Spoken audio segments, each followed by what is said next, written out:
Hello दोस्तों, कैसे हैं आप लोग। एक बार वापस से आपका स्वागत है मेरे चैनल में। आज हम आपके लिए लेके आए हैं राजस्थान की चित्रकला का पार्ट सेकंड।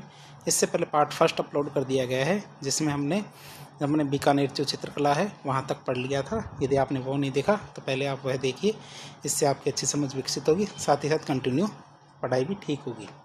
शुरुआत करते हैं पार्ट सेकेंड। तो आज का पहला टॉपिक रहेगा इसमें किशनगढ़ चित्रकला या किशनगढ़ पेंटिंग। इसके अंदर पहले शासक आते हैं मेरे को सामंत सिंह। तो वल्लभ संप्रदाय के प्रभाव में, मतलब सामंत सिंह पर क्या था, वल्लभ संप्रदाय जो हमारे भगवान श्री कृष्ण है उनका जो प्रभाव, उनका एक संप्रदाय था। कौन सा? वल्लभ संप्रदाय। उनका प्रभाव था हमारे सामंत सिंह पर। तो उन्होंने अपना नाम बदल के क्या रख लिया था? नागरीदास।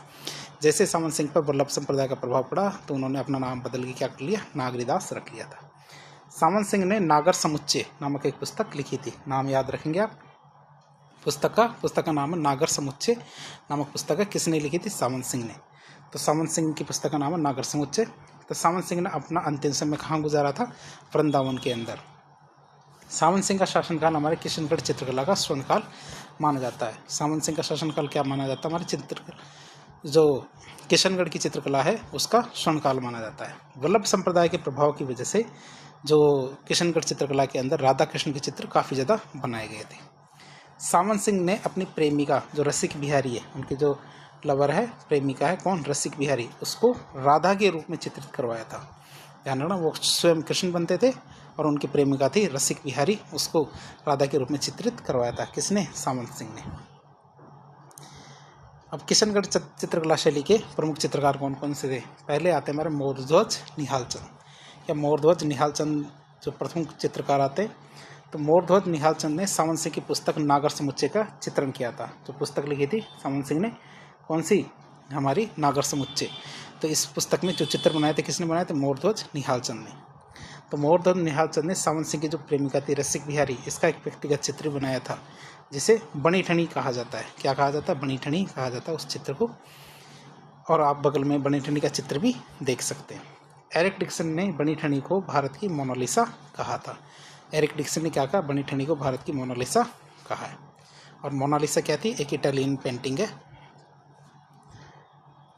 1973 में सरकार के द्वारा बनी ठनी पर एक डाक टिकट भी जारी किया गया था। 1973 में क्या? बनी ठनी पर भारत सरकार के द्वारा एक डाक टिकट जारी किया गया था। दूसरे चित्रकार आते हैं हमारे अमीरचंद। तो अमीरचंद ने चांदनी रात की गोष्ठी नामक एक पेंटिंग बनाई थी। क्या था? चांदनी रात की गोष्ठी, मतलब चांदनी रात में एक मंत्रणा की जा रही है। तो ये हमारी चांदनी रात है। तो उसमें दो व्यक्ति, राजा और रानी है। ये तो राजा है और ये रानी है। चित्र थोड़ा धुंधला है लेकिन आप समझ सकते हैं। जो रात का समय है तो इस समय राजा रानी आपस में बातचीत कर रहे हैं। तो इसको कहते हैं चांदनी रात की गोष्ठी नामक एक पेंटिंग बनाई। किसने? अमीरचंद ने। अन्य जो चित्रकार थे वो कौन कौन थे? सूरध्वज, लाडलीदास, सीताराम, सवाईराम, रामनाथ, बदन सिंह, ये हमारे अन्य चित्रकार थे। अब बात करेंगे हम किसके बारे में? किशनगढ़ चित्रकला शैली की विशेषताओं के बारे में। तो इस चित्रकला शैली में जो पुरुष होते थे उनकी आकृति में लंबा, इकहरा, नील छवि युक्त शरीर होता था। मतलब उनमें हल्का हल्का नीला रंग डाला जाता था पुरुषों के चित्र के अंदर।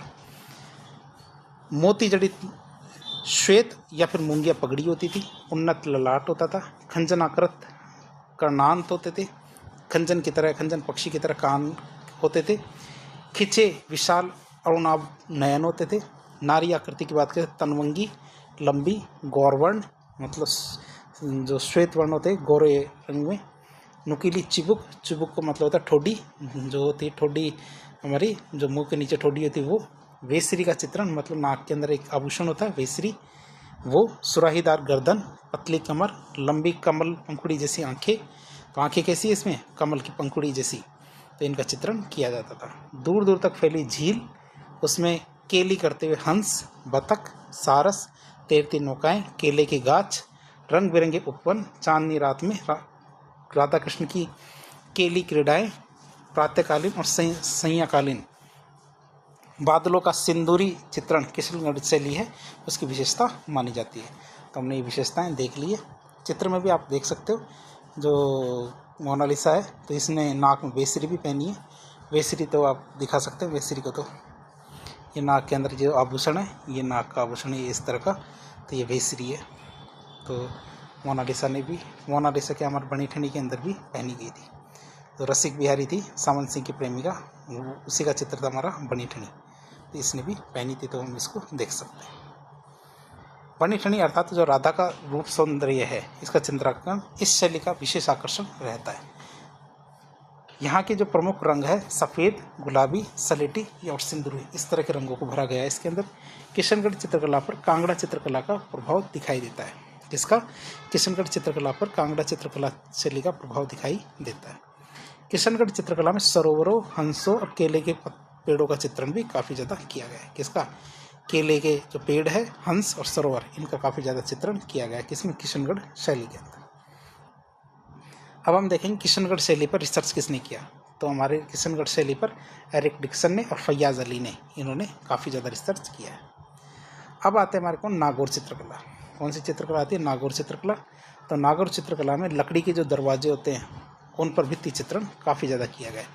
जो लकड़ी के दरवाजे हैं उन पर काफ़ी ज़्यादा भित्ति चित्रण किया गया है। सबसे मोस्ट वाली बात कि नागौर चित्रकला में वृद्धावस्था के चित्र काफ़ी ज़्यादा चित्रित किए गए। तो वृद्धावस्था का चित्रण किया गया किसमें? नागौर चित्रकला के अंदर। नागौर चित्रकला में पारदर्शी कपड़ों का चित्रण किया जाता था। क्या? नागौर चित्रकला में पारदर्शी कपड़ों का चित्रण किया जाता था।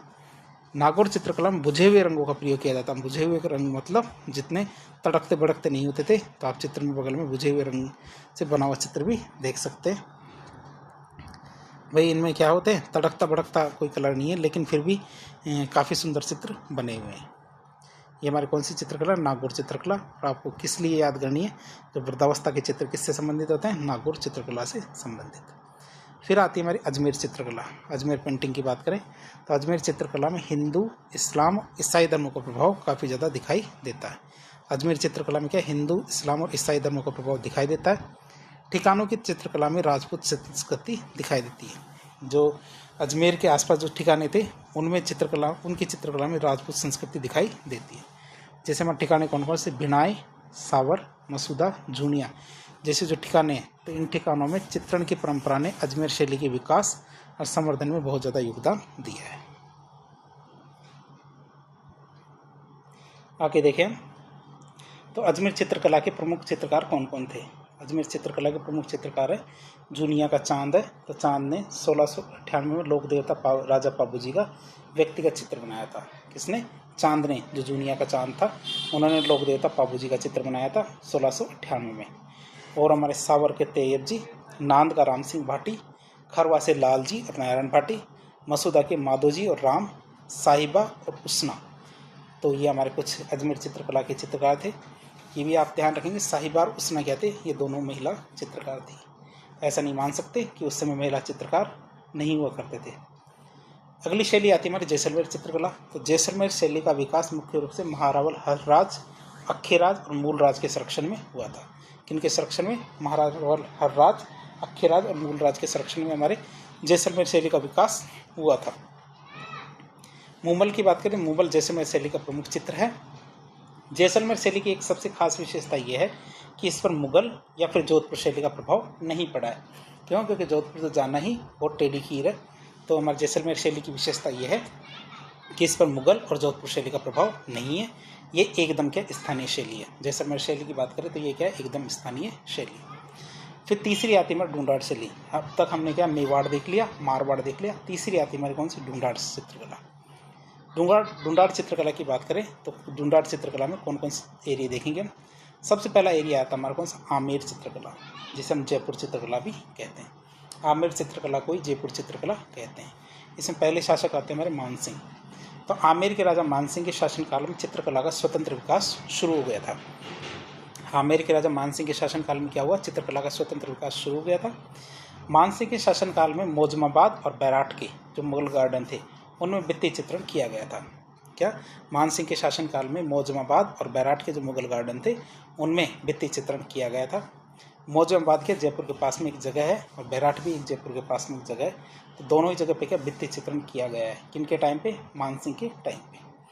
मानसिंह के शासनकाल में यशोधरा चरित्र, नाम याद रखेंगे, यशोधरा चरित्र जो कब लिखा गया था? ग्रंथ 1591 में। तो इस ग्रंथ का चित्रण किया गया था। तो मानसिंह के शासनकाल में यशोधरा चरित्र नाम का एक ग्रंथ था। तो इस ग्रंथ के अनुसार क्या चित्र बनाए गए थे? कब? 1591 में।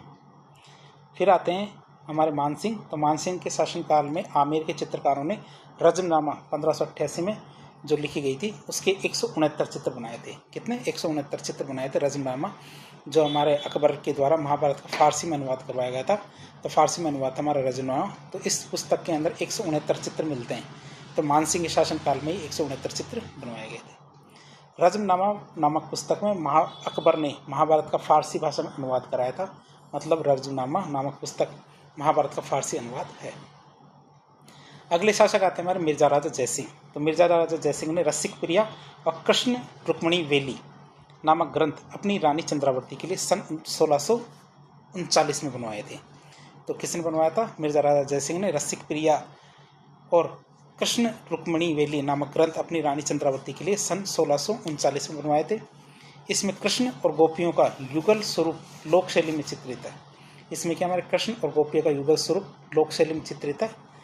आमेर में ही मिर्जा राजा जयसिंह ने 1639 में गणेश पोल का निर्माण करवाया था, जो भित्ति चित्रों का अलंकरण से सुसज्जित है। जो हमारे भित्ति चित्रों और अलंकरणों से सुसज्जित हमारे मिर्जा राजा जयसिंह ने करवाया था। 1639 में गणेश पोल का निर्माण कराया था, जिसमें चित्र बनाए थे बहुत बढ़िया आमेर के अंदर। फिर आते हमारे सवाई जयसिंह। कौन आते? सवाई जयसिंह। तो सवाई जयसिंह की बात करते, इन्होंने अपने राज चिन्हों, कोशों और रोजमर्रा की जो वस्तुएं होती है, कला का खजाना, साज सामान आदि को सुव्यवस्थित ढंग से संचालित करने के लिए 36 कारखानों की स्थापना करवाई थी। कितने? 36 कारखानों की स्थापना करवाई थी। किसने? सवाई जयसिंह ने। और सवाई जयसिंह ने अपने जो राज चिन्ह थे, कोष थे, रोजमर्रा की वस्तुएं थी, कला का खजाना, साज सामान आदि, इन सबको सुव्यवस्थित ढंग से संचालित करने के लिए 36 कारखानों की स्थापना करवाई थी, जिनमें सूरत खाना भी एक था। क्या था? सूरत खाना भी एक था ये इसके अंदर। यहाँ चित्रकार क्या? चित्रों का निर्माण करते थे। सूरत खाना में क्या? चित्रकार क्या करते थे? चित्रों का निर्माण करते थे। इसी समय में हमारे रसिक प्रिया, कवि प्रिया, गीत गोविंद, बारहमासा, नवरस, रागमाला, इन चित्रों का निर्माण किया गया था। इन्हीं के समय क्या किया गया था? रसिक प्रिया, कवि प्रिया, गीत गोविंद, बारहमासा, नवरस, रागमाला, इन चित्रों का निर्माण किया गया था। अगले शासक आते हैं हमारे कौन? ईश्वरी सिंह। अगले शासक की बात करें ईश्वरी सिंह की, तो महाराजा सवाई ईश्वरी सिंह के समय चित्र सृजन का केंद्र हमारा सूरत खाना आमेर से हटके कहाँ आ गया था? जयपुर में। पहले ये आमेर में था हमारा सूरत खाना, लेकिन हमारे ईश्वरी सिंह के टाइम पे क्या आमेर से हटके कहाँ आ गया? जयपुर के अंदर। जयपुर के अंदर सूरत खाना की स्थापना की गई। इनके समय में साहिब राम और लालचंद नामक चित्रकारों ने प्रशंसनीय कार्य किया था। इनके समय में क्या किया गया था? साहिब राम और लालचंद नामक चित्रकार थे, इन्होंने क्या किया? प्रशंसनीय काम किया था, बहुत बढ़िया काम किया था। साहिब राम ने बड़े व्यक्तिगत चित्र मतलब आदमकद पोर्ट्रेट बनाकर चित्रकला में एक नई परंपरा शुरू की थी। साहिब राम ने क्या किया? बड़े आदमकद चित्र मतलब व्यक्तिगत चित्र बनाए थे। कैसे? बड़े बड़े आदमकद, ये शुरू करके चित्रकला में एक नई चीज शुरू की थी। ईश्वरी सिंह का टाइम था। ये वही ईश्वरी सिंह है जिन्होंने मराठों से डरकर आत्महत्या कर ली थी। फिर इनके भाई आते हैं माधो सिंह। तो आमेर के राजा सवाई माधो सिंह प्रथम के समय कलाकारों ने चित्रों में रंगों को न भर के मोती, लाख और लकड़ी के जो मणि होते हैं इनको चिपका कर रीतिकालीन अलंकारित मणिकुट्टी जो प्रवृत्ति है इसको बढ़ावा दिया था। तो ध्यान रखना, माधो सिंह के टाइम पे जो कलाकार थे वो चित्रों में क्या रंग नहीं भरते थे। रंग नहीं भर के उनमें क्या भरते थे? मोती, लाख, लकड़ी के जो मणि होते हैं उनको चिपकाते थे। और ये जो हमारे मणिकुट्टी प्रवृत्ति है, एक तरह की शैली है, तो उसको बढ़ावा दिया था इन्होंने। किसके टाइम पे? माधो सिंह के टाइम पे। सवाई माधो सिंह प्रथम के समय गलता के मंदिरों, सिसोदिया रानी का महल, चंद्रमहल, पुंडरीक की हवेली में कलात्मक भित्ति चित्रण हुआ था। तो हमारे इनके टाइम पे क्या? गलता जी का मंदिर है, सिसोदिया रानी का महल है, चंद्रमहल है, पुंडरीक की हवेली, इन सब में कलात्मक भित्ति चित्रण हुआ था। लाल चितेरा महाराजा सवाई ईश्वरी सिंह और महाराजा सवाई माधो सिंह के समय का एक बहुत इंपॉर्टेंट चित्रकार था। कौन? लाल चितेरा। चितेरा मतलब चित्रकार। अगले शासक आते हैं हमारे प्रताप सिंह। तो जयपुर के राजा प्रताप सिंह का शासनकाल जयपुर चित्रकला का स्वर्णकाल माना जाता है। जयपुर के राजा प्रताप सिंह का शासनकाल क्या है? जयपुर चित्रकला का स्वर्णकाल माना जाता है। महाराजा सवाई प्रताप सिंह के समय में 50 से अधिक कलाकार सूरत खाना में चित्र बनाने के लिए लगे हुए थे।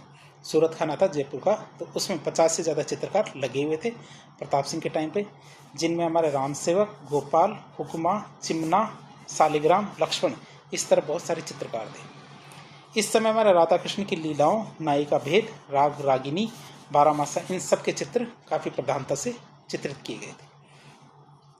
प्रताप सिंह के शासनकाल में लालचंद नामक चित्रकार ने पशुओं की लड़ाई के चित्र बनाए थे। किसने?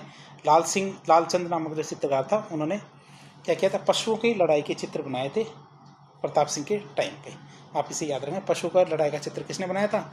लालचंद नामक चित्रकार ने। महाराजा सवाई राम सिंह ने कला के विकास के लिए, महाराजा सवाई राम सिंह ने क्या किया? ये वही राम सिंह है लास्ट वाले। तो राम सिंह की टाइम की बात करें जब हमारे गुलाबी रंग से रंगा गया था जयपुर, वही राम सिंह है। इन्होंने महाराजा स्कूल आर्ट्स एंड क्राफ्ट्स की सन 1857 में स्थापना की थी। महाराजा स्कूल आर्ट्स एंड क्राफ्ट्स की स्थापना सन 1857 में की थी, जो वर्तमान में राजस्थान स्कूल ऑफ आर्ट्स के नाम से जाना जाता है। तब 1857 में स्थापना की थी। जयपुर शैली का प्रभाव गया ईसरदा, सिवाड़, भिलाई, उनियारा, चोमू, सामोद, मालपुरा, इन ठिकानों पर भी पड़ा था। जो जयपुर शैली, चित्रकला शैली, इसका प्रभाव कहाँ कहाँ पड़ा हमारे? जो मालपुरा, सामोद, चोमू, उनियारा, भिलाई, सिवाड़, ईसरदा, इन एरियो पे भी पड़ा था, जिससे वहाँ ठिकाना पेंटिंग भी विकसित हुई थी। तो उनके बारे में नहीं देखेंगे। फिर अगली आती है हमारे आमेर या फिर जयपुर चित्रकला। इसकी विशेषताएं देखें। राजाओं को तो बात कर लिया हमने, अब उनकी चित्रकला की विशेषताओं के बारे में देखें। आमेर या जयपुर चित्रकला में लाल, पीला, हरा, केसरी रंग का प्रयोग किया जाता था। आमेर या जयपुर चित्रकला में हाशिए में गहरे लाल रंग का प्रयोग किया जाता था। आमेर या जयपुर चित्रकला में क्या? हाशिए में गहरे लाल रंग का प्रयोग किया जाता था। बड़े बड़े पोर्ट्रेट, मतलब जो आदम का चित्र होते थे, व्यक्तिगत चित्र, वो बनते थे। साथ ही भित्ति चित्रण की परंपरा जयपुर शैली की विशिष्ट देन मानी जाती है। किसकी? भित्ति चित्रण की परंपरा और आदमकद पोर्ट्रेट। जयपुर के भित्ति चित्रों की एक विशेष पद्धति होती थी, जिसे स्थानीय भाषा में आलागिला, आराइश या मोराक्सी कहा जाता था। इस पद्धति में क्या करते थे? चूने के तैयार पलस्तर को घोट करके, पहले चूने का तैयार पलस्तर करते थे, फिर उसे घोट दिया जाता था, दबा दबा के घोट देते थे, और घोट करके उसे चिकना बना देते थे, और इस पर फिर चित्रण किया जाता था। राजस्थान में सबसे पहले आलागिला पद्धति का प्रारंभ आमेर में हुआ था, जो कछवाहा मुगल संबंधों के प्रभाव का परिणाम माना जाता है। जो हमारा आलागिला पद्धति की बात करें तो इसकी शुरुआत कहाँ से मानी जाती है? आमेर से। और ये कैसे शुरू हुई? कछवाहा मुगल संबंधों के प्रभाव के कारण शुरू हुई थी। आमेर या जयपुर चित्रकला में उद्यानों और हाथियों का चित्रण काफ़ी ज़्यादा किया गया है। आमेर या फिर हमारी जयपुर चित्रकला है, तो इसमें उद्यानों और हाथियों का चित्रण काफ़ी ज़्यादा किया गया है। आमेर या जयपुर चित्रकला में दाढ़ी मूछ विहीन पुरुष का चित्रण काफ़ी ज़्यादा किया गया है। जो पुरुष बनाए जाते थे, नायक बनाए जाते थे, राजा बनाए जाते थे, तो दाढ़ी मूछ नहीं हुआ करती थी उसमें। आमेर या जयपुर चित्रकला के प्रमुख चित्रकार कौन कौन थे? लालजी, रामजी दास, कुशला। लालजी, रामजी दास और कुशला, ये तीन हमारे क्या है? आमेर या जयपुर चित्रकला के प्रमुख चित्रकार माने जाते हैं। फिर आते हैं हमारे कौन? अलवर चित्रकला। कौन सी? अलवर चित्रकला की बात करें तो अलवर चित्रकला में पहले शासक आते हैं हमारे बख्तावर सिंह। अलवर के राजा बख्तावर सिंह के शासनकाल में अलवर चित्रकला का स्वतंत्र प्रारंभ शुरू हो गया था। किन के नाम पे? अलवर के राजा बख्तावर सिंह के शासनकाल में अलवर चित्रकला का स्वतंत्र विकास प्रारंभ हो गया था। बख्तावर सिंह के शासनकाल में राजगढ़ में शीश महल में भित्ति चित्रण शुरू हो गया था। बख्तावर सिंह के शासनकाल में क्या? राजगढ़ के शीश महल में भित्ति चित्रण शुरू हुआ था। राजगढ़ हमारे अलवर जिले में स्थित है, वहीं से शीश महलों से ये चित्रण शुरू हुए थे। बख्तावर सिंह के समय में बने जो सैकड़ों चित्र हैं, जिनमें नाथों, जोगियों और फकीरों से जंगल में धर्म चर्चा करते हुए स्वयं महाराजा का चित्रण काफ़ी ज़्यादा प्रसिद्ध हुए हैं। तो महाराजा के द्वारा क्या है? फकीरों, जोगियों, नाथों से क्या है? जंगल में क्या है? चर्चा करते हुए कई चित्र बनाए गए थे, वो काफ़ी ज़्यादा प्रसिद्ध हुए थे। किन के टाइम पे? ये हमारे बख्तावर सिंह के टाइम की बात है। अगले राजा आता है मेरे कौन? विनय सिंह। विनय सिंह की बात करें तो अलवर के राजा विनय सिंह का शासनकाल अलवर चित्रकला का स्वर्णकाल माना जाता है। किनका टाइम पे? ये हमारे महाराजा विनय सिंह की बात कर रहे हैं, तो अलवर के राजा विनय सिंह का शासनकाल अलवर चित्रकला का स्वर्णकाल माना जाता है। विनय सिंह अलवर चित्रकला में वही स्थान रखते हैं जो स्थान हमारे मुगल चित्रकला में अकबर रखता है। क्या? विनय सिंह क्या अलवर चित्रकला में वही स्थान रखता है जो हमारे स्थान मुगल चित्रकला में अकबर रखता था। बलदेव नामक जो चित्रकार है विनय सिंह को चित्रकला सिखाता है। विनय सिंह को चित्रकला सिखाने के लिए कौन आता है? हमारे बलदेव नामक चित्रकार। नाम याद रखेंगे, बलदेव। तो ये हमारे विनय सिंह को चित्र बनाना सिखाते हैं। बलदेव और गुलाम अली ने क्या? बलदेव और गुलाम अली ने गुलिस्तान नामक ग्रंथ का चित्रण किया था। क्या? बलदेव और गुलाम अली ने गुलिस्तान नामक ग्रंथ का चित्रण किया था, और इस ग्रंथ को तैयार करने पर उस समय 1 लाख रुपये खर्च हुए थे। जो हमारा गुलिस्तान नामक ग्रंथ था, तो इस ग्रंथ को तैयार करने में क्या उस समय 1 लाख रुपये खर्च हुए थे। और गुलिस्तान नामक ग्रंथ शेख सादी के द्वारा लिखे गया ग्रंथ था। अगले शासक आते हैं हमारे शिवदान सिंह। शिवदान सिंह की बात करें हम तो अलवर के राजा शिवदान सिंह के शासनकाल में कामशास्त्र नामक पुस्तक का चित्रण किया गया था। ये नेट पे आप देख सकते हैं, कामशास्त्र नामक पुस्तक है, उसका चित्रण किया गया था किनके टाइम पे? अलवर के राजा शिवदान सिंह के शासनकाल में। नफीरी वादन का चित्र भी इसी शैली का सुंदर चित्र है। ये हमारे अलवर शैली है। अलवर शैली का सबसे अच्छा चित्र कौन सा माना जाता है? नफीरी वादन। फिर मंगल सिंह आते हैं अगले शासक। तो मंगल सिंह के शासनकाल में मूलचंद और उदयराम ने, किसने? मूलचंद और उदयराम ने विशेषतः हमारे आइवरी जो हाथी दांत होते हैं उनके फलकों पर सूक्ष्म चित्रण किया है। जो आइवरी मतलब हाथी दांत होते हैं, उनके हाथी दांतों पर काफ़ी सुंदर चित्रण किया है। किसने? मूलचंद और उदयराम ने। किनके टाइम पे? मंगल सिंह के शासनकाल में। तो इस तरह हमने सारे राजा देख लिए। अब देखेंगे हम अलवर चित्रकला शैली की विशेषताओं के बारे में। तो अलवर चित्र शैली की बात करें तो इसमें ईरानी, मुगल और राजस्थानी विशेषता हमारे जयपुर शैली का आश्चर्यजनक लेकिन संतुलित समन्वय देखने को मिलता है। किस किस का? ईरानी, मुगल और राजस्थानी तीनों शैलियाँ हैं। राजस्थानी में किसका? जयपुर शैली का। तो हमारे तीनों शैलियों का संतुलित समन्वय देखने को मिलता है। इस चित्र शैली में पुरुषों के मुख के आकृति आम की शक्ल की तरह बनाई जाती है। जो मुख्य आकृति है तो वो कैसी बनाई जाती है? आम के शक्ल की जैसी आकृति बनाई जाती है। ध्यान रखना इस चित्र में। चित्र की बात करें तो इसमें स्त्रियों का कद कुछ टिकने, उठी हुई भेड़ियाँ, अत्यधिक परिश्रम से बनाए गए अंग प्रत्यंग अलवर शैली की सबसे बड़ी विशेषताएं मानी जाती है। चित्र आप देख सकते हैं अलवर शैली का। वेश्याओं के चित्र अधिकतर हमारे अलवर शैली में देखने को मिलते हैं। ये चीज़ आप याद रखेंगे कि वेश्याओं के चित्र हमारे कहाँ? अलवर शैली में देखने को मिलते हैं। जैसे हमारे वृद्धों के चित्र हमारे नागौर शैली में देखने को मिलते हैं। शिकार के चित्र हमारे कोटा और बूंदी शैली में देखने को मिलते हैं। पशु पक्षियों के चित्र हमारे बूंदी शैली में देखने को मिलते हैं। तो उसी तरह अलवर शैली में क्या? वेश्याओं के चित्र या गणिकाओं के चित्र देखने को मिलते हैं। सुंदर बेल बूटों वाली जो वसलियों निर्माण अलवर शैली की निजी विशेषता है। क्या?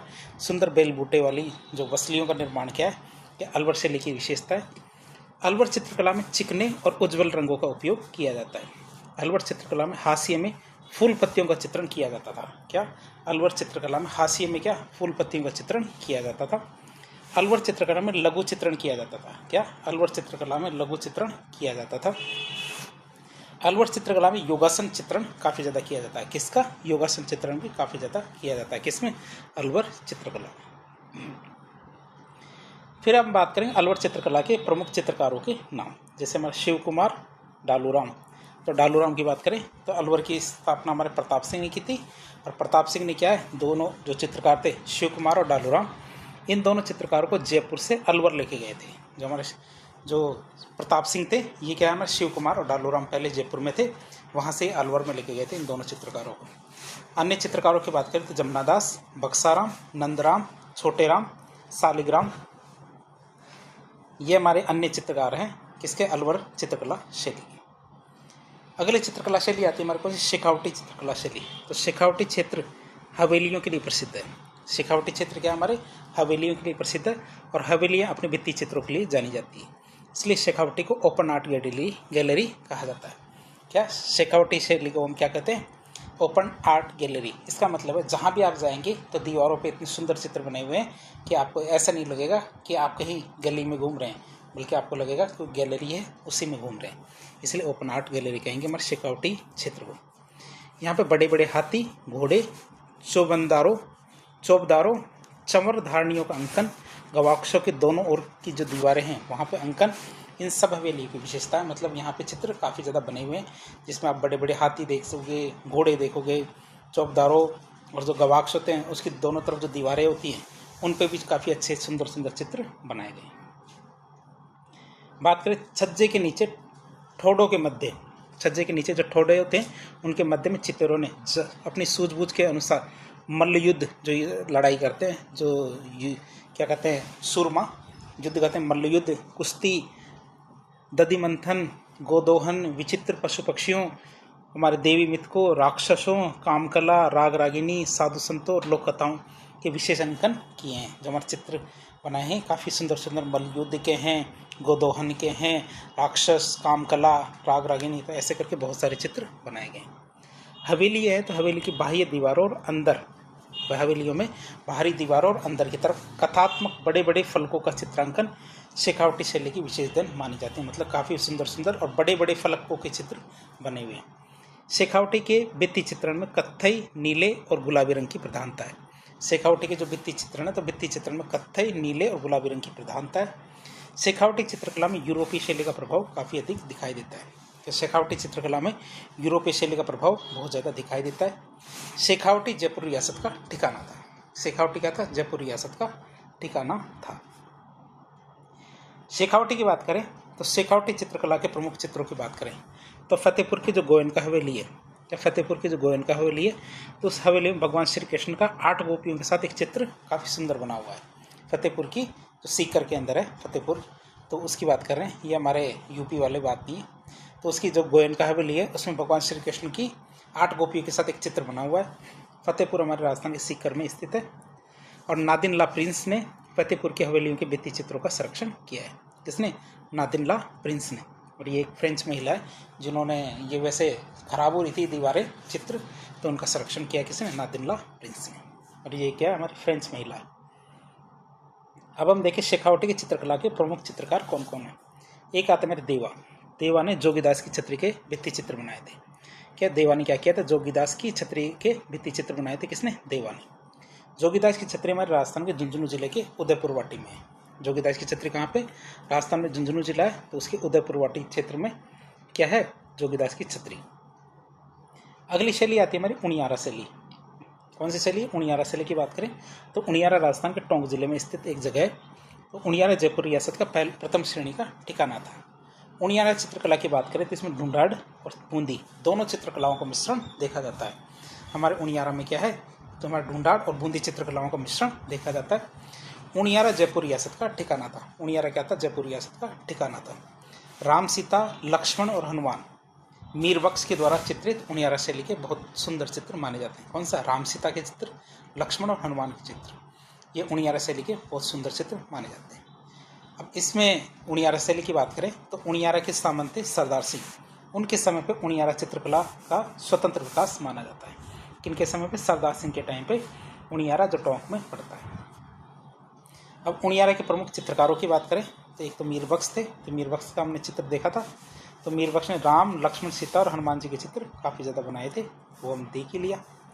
धीमा की बात करें तो मीरबख्श, धीमा, भीम, काशी, राम लखन, तो ये हमारे क्या है? उनियारा चित्रकला शैली के काफ़ी बड़े बड़े चित्रकार हैं। तो 3 चित्रकला शैलियाँ हमने देख ली। कौन कौन सी? मेवाड़ देख ली, मारवाड़ देख ली, और कौन सी देख ली? ढूंढाड़ देख ली। अब चौथी चित्रकला शैली आती है हमारी कौन सी? हाड़ौती चित्रकला शैली। अब हाड़ौती की बात करें तो हाड़ौती चित्रकला शैली में 2 चीज़ें पढ़ते हैं, बूंदी चित्रकला शैली और कोटा चित्रकला शैली।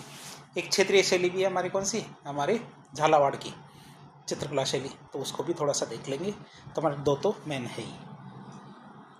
पहली आती है हमारी बूंदी चित्रकला शैली। बूंदी की बात करें तो चित्रकला की बूंदी शैली मेवाड़ चित्रकला से काफ़ी ज़्यादा प्रभावित थी।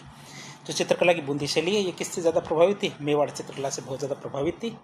समय समय पर बूंदी शैली में ग्रंथ चित्रण और लघु चित्रणों के माध्यम से इनका चित्रण हुआ। मतलब बूंदी चित्रकला शैली की शुरुआत कैसे मानी जाती है? जो बहुत सारे ग्रंथ चित्रण किए गए थे, ग्रंथों का निर्माण किया गया और उन्होंने चित्र बनाए गए, साथ ही साथ लघु चित्रों का निर्माण भी किया हुआ। अब इतने सारे ये हो गए कि आज संसार भर के संग्रहालयों में बूंदी के चित्र देखने को मिलते हैं। दुनिया के ऐसा कोई भी संग्रहालय नहीं है, ब्रिटिश संग्रहालय, जिसमें बूंदी के चित्र देखने को नहीं मिलेंगे। भाव सिंह और उनके पुत्र अनिरुद्ध सिंह ने, किसने? भाव सिंह और उनके बेटे अनिरुद्ध सिंह ने मुगल शासकों के निर्देशों से, कि मुगल शासकों ने आदेश दिया था, उनके निर्देशों से दक्षिण भारत के युद्धों में भाग लिया, जिससे बूंदी शैली में दक्षिण शैली का प्रभाव भी देखने को मिलता है। क्यों? क्योंकि भाव सिंह और उसके बेटे अनिरुद्ध सिंह क्या है?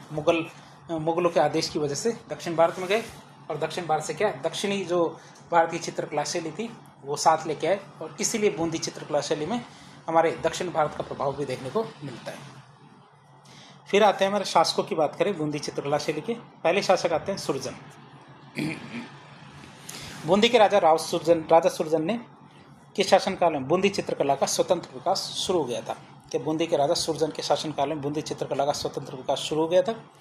फिर शत्रुसाल आते हैं। शत्रुसाल की बात करें तो बूंदी के राजा शत्रुसाल ने रंग महल का निर्माण करवाया था। और रंग महल किसके लिए प्रसिद्ध है?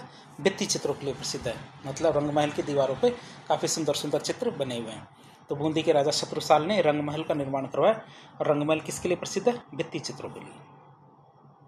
अगले राजा आते हैं उम्मेद सिंह। तो बूंदी के राजा उम्मेद सिंह का शासनकाल बूंदी चित्रकला का स्वर्णकाल माना जाता है। क्यों? ठीक है, राजा उम्मेद सिंह के काल में बूंदी चित्रकला शैली में नया मोड़ आया था। क्या आया था इसमें? जिसमें हमारे भावनाओं की सरलता, प्रकृति की विविधता, पशु पक्षियों, सतरंगे बादलों, जलाशयों आदि इन सब का चित्र काफ़ी ज़्यादा देखने को मिलता है। किनके टाइम पे? उम्मेद सिंह के टाइम पे। उम्मेद सिंह ने चित्रशाला का निर्माण करवाया था, जिसे भित्ति चित्रों का स्वर्ग भी कहा जाता है। उम्मेद सिंह ने क्या किया था? चित्रशाला का निर्माण करवाया था, जिसे क्या कहते हैं? भित्ति चित्रों का स्वर्ग कहा जाता है। अब बात करें बूंदी चित्रकला के सबसे मेन चित्र की। चित्र है राव उम्मेद सिंह का जंगली सुअर का शिकार करते हुए बनाया गया चित्र। और कब बनाया गया था? 1750 में। अब आप सोच सकते हैं कितना, लगभग 350 साल पहले ये चित्र बनाया गया था और आज भी ये सुरक्षित है। देख सकते हैं ये चित्र है, ये महाराजा उम्मेद सिंह है और ये क्या है? जंगली सुअर है, इसका शिकार कर रहे हैं।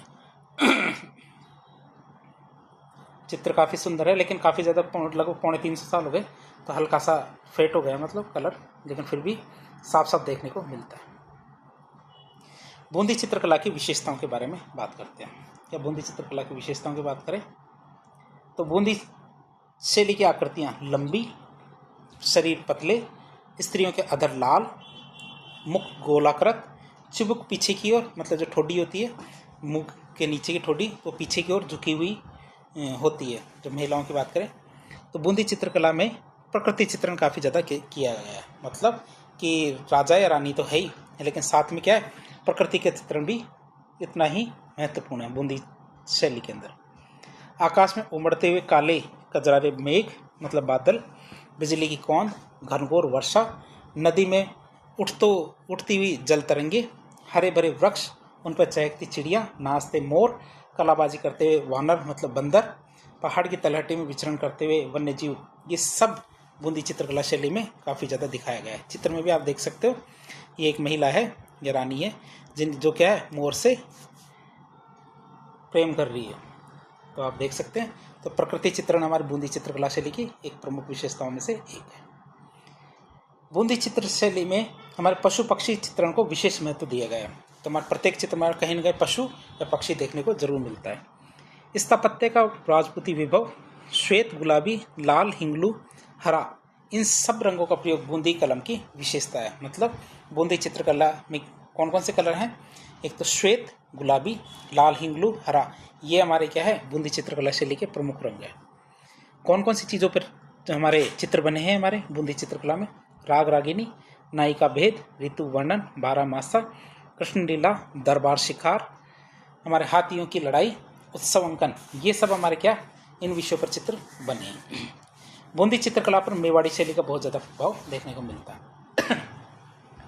क्या है? बूंदी चित्रकला पे क्या है? मेवाड़ी शैली का बहुत ज़्यादा प्रभाव देखने को मिलता है। बूंदी चित्रकला में मतीराम की जो पुस्तक है, मतीराम की पुस्तक है रसराज, उसका चित्र भी किया गया है।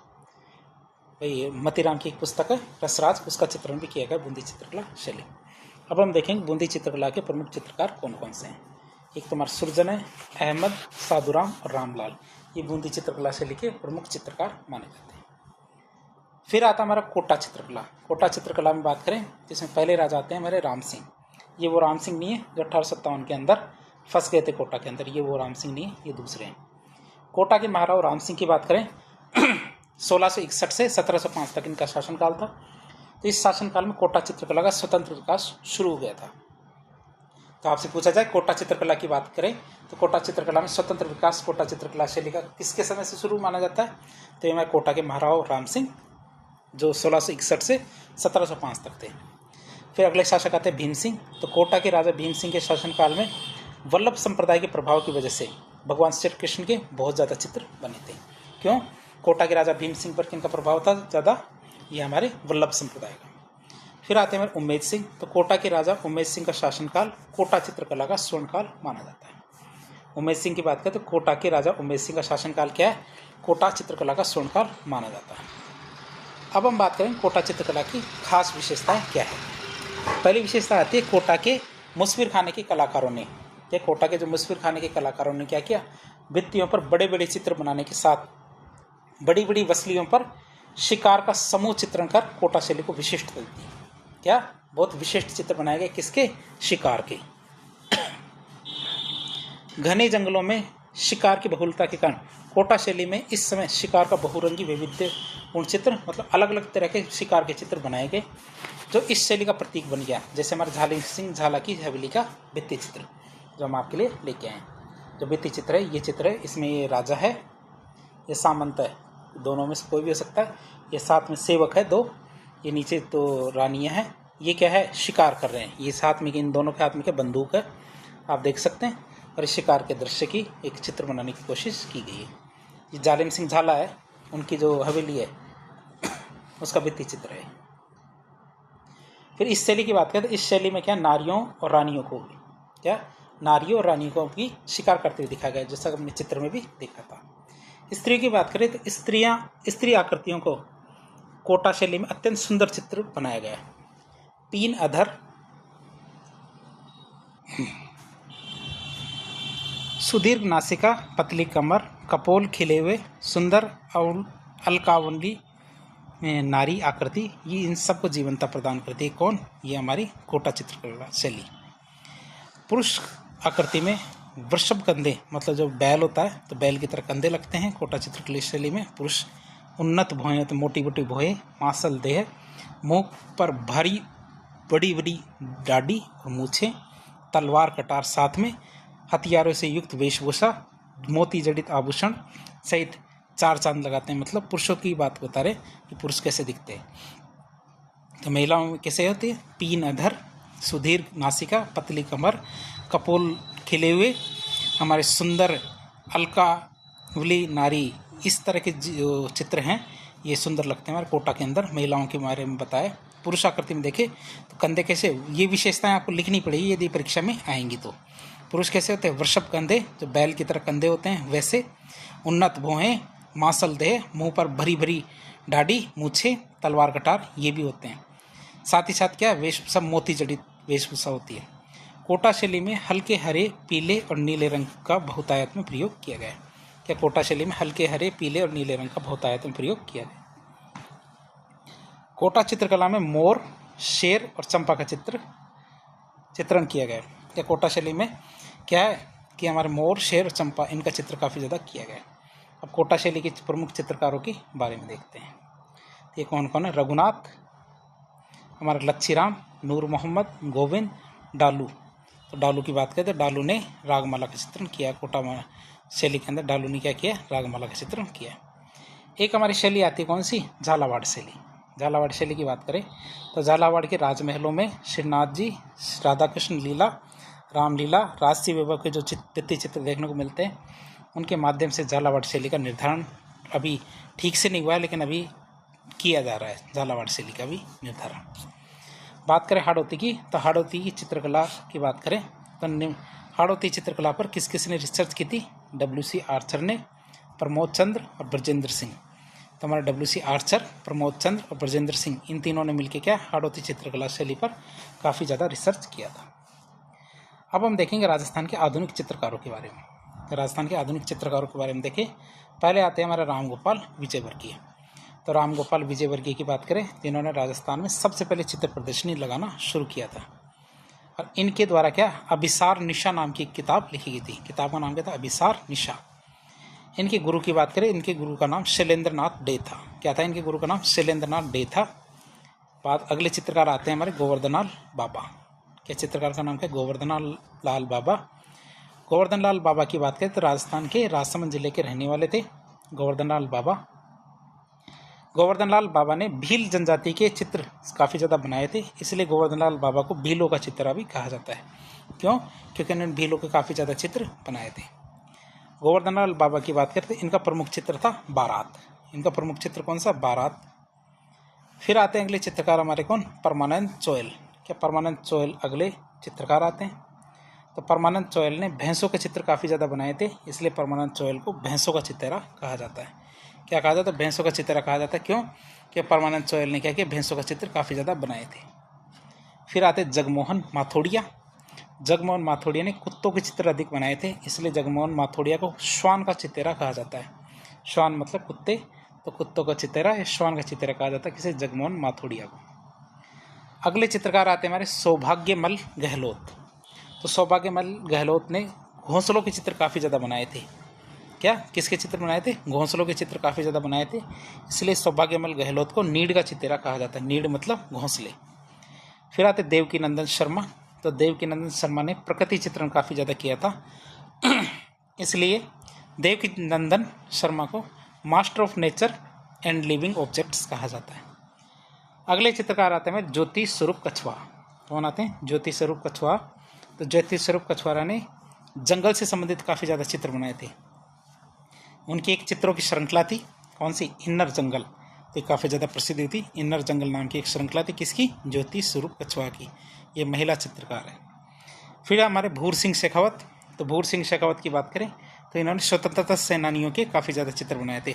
जो आज़ादी के अंदर जिन्होंने भाग लिया था उन्होंने चित्र काफ़ी ज़्यादा बनाए थे। इनके चित्रों की बात करें तो इसमें इन्होंने ग्रामीण संस्कृति के काफ़ी ज़्यादा चित्र बनाए थे। भूर सिंह शेखावत के चित्रों में राजस्थानी प्रभाव काफ़ी ज़्यादा देखने को मिलता है। फिर आते हैं हमारे कुंदनलाल मिस्त्री।